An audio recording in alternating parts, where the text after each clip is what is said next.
time ago, in Africa, there was a terrible drought. The rains did not fall. The plants, the grass, and the trees all stopped growing.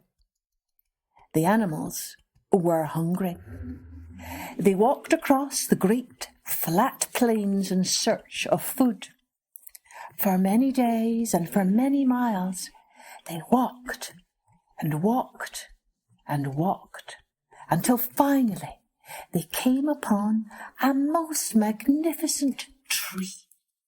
The tallest tree they had ever seen, with branches that bowed and buckled with the weight of ripe, juicy fruits, the likes of which they had never seen before. But try as they might, none of the animals could reach the fruit, for the branches were too high, and the trunk of the tree was too smooth for them to climb. The animals cried and wailed, "What are we to do?" "Listen," roared Lion, king of the jungle. "I remember my grandfather told me a story about this magic tree whose fruit could only be reached by one who knew the name of the tree." "Well, tell us. Who can tell us the name of the tree?" cried the animals. "We must go to the old chief who lives on the sacred mountain," said the Lion. "He will tell us its name." "I will go," said Hare. "I am the fastest runner." So Hare set off across the great flat plains, running like the wind, until he came to the foot of the sacred mountain.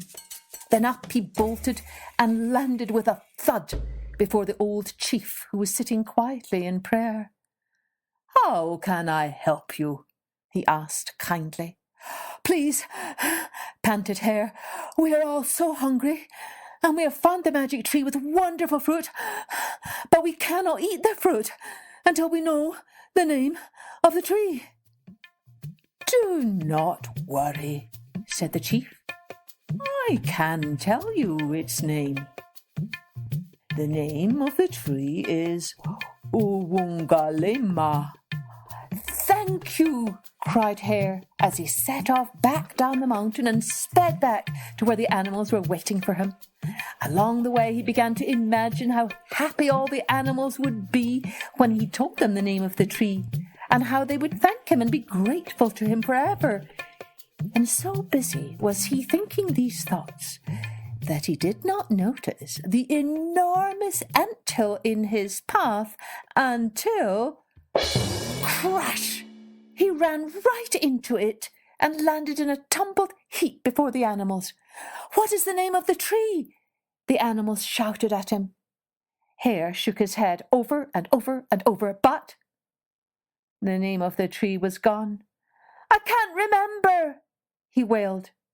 The animals groaned. "Now we need to send someone else, someone who will not forget. That would be me," trumpeted Elephant. "I never forget." The animals agreed, and so Elephant started out across the great flat plains toward the sacred mountain. When Elephant reached the top of the mountain, the chief was sitting there in his usual place.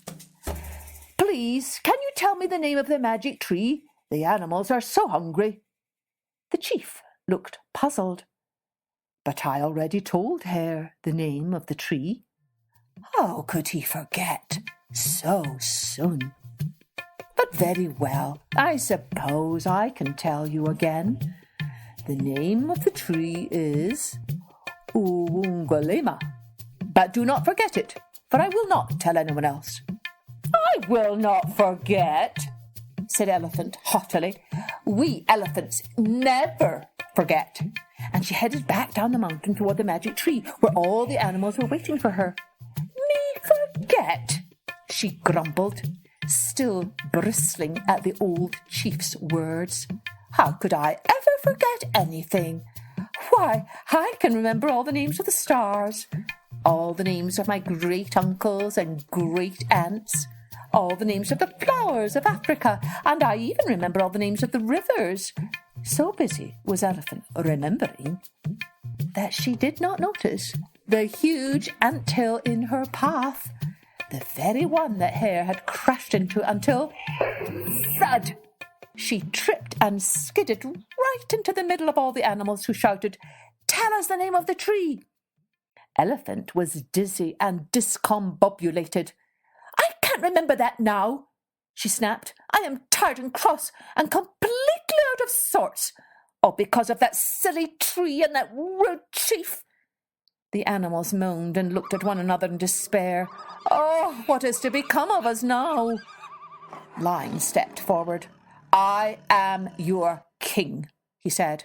"I shall go, and I will bring you back the name of the tree." So Lion set across the great flat plain and made his way to the top of the mountain, where the old chief was standing, gazing up at the sky. "What do you want now?" said the chief. "I have told Hare the name of the tree. I have told Elephant the name of the tree. Is that not enough? Can none of you animals remember?" "Forgive us, chief," said Lion. "We are all so hungry and tired it is hard for us to remember. But please, just one more time I ask you, tell us the name of the tree." "Oh, very well," said the chief crossly. "But I warn you, this is the last time. The name of the tree is Uwungalema." Lion thanked the chief and headed as fast as he could down the mountain and across the great flat plains toward the magic tree where the animals were waiting for him. "I should have gone in the first place," he thought as he walked. "After all, I am the king of all the animals, and I am the smartest and the wisest and the cleverest." So busy was Lion listing all his many wonderful qualities that he did not notice the enormous anthill in his path, the same anthill that had tripped up Hare and Elephant until whoosh, Lion went head over heels and landed in a tangle of tail and mane right in front of all the animals. "What's the name of the tree?" they yelled. Lion was too upset to speak. He just shook his head and closed his eyes in shame. The animals were too tired, too sad, and too hungry to speak.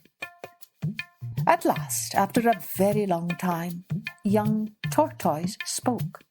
"I will go and find out the name of the tree." "You?" said the animals. "But you are just a tortoise. You are too slow, too stupid, too young." But already Tortoise was on his way. Little by little he plodded across the great flat plains, right up to the foot of the sacred mountain. And little by little he trudged up the side of the mountain until he came face to face with the old chief, who was glaring at him. "If you have come to ask me for the name of the tree, go away," roared the chief. "I already told Hare. I already told Elephant. I already told Lion. So I will not tell anyone else that the name of the tree is Uwungalema." Tortoise turned and set off down the mountain and over the great flat plains toward the magic tree where all the animals were waiting. As he walked, he said, "The name of the tree is Uwungalema, Uwungalema." Over and over and over again he chanted the name, Uwungalema, Uwungalema, for that is what his mother and her mother before her had taught him. Whenever you want to remember something, you must repeat it over and over again. Tortoise never stopped saying it for mile after mile after mile, even when he grew tired or hungrier or thirsty, and even when he fell right into the huge anthill, he just clambered out and he kept on walking and he kept on chanting, Uwungalema. The name of the tree is Uwungalema. None of the animals noticed Tortoise as he walked right up to the foot of the tree, and he said in a very loud voice, "The name of the tree is Uwungalema." At once the branches of the tree bent low, low to the ground, where all the animals could reach its wonderful, ripe, juicy fruit. They ate and ate and ate until they were full. Then they hoisted Tortoise high in the air, and they cheered and they marched around the tree, chanting, "O Wongalema, O Wongalema. The name of the tree is O Wongalema." And they never forgot the name of the magic tree again. Will you?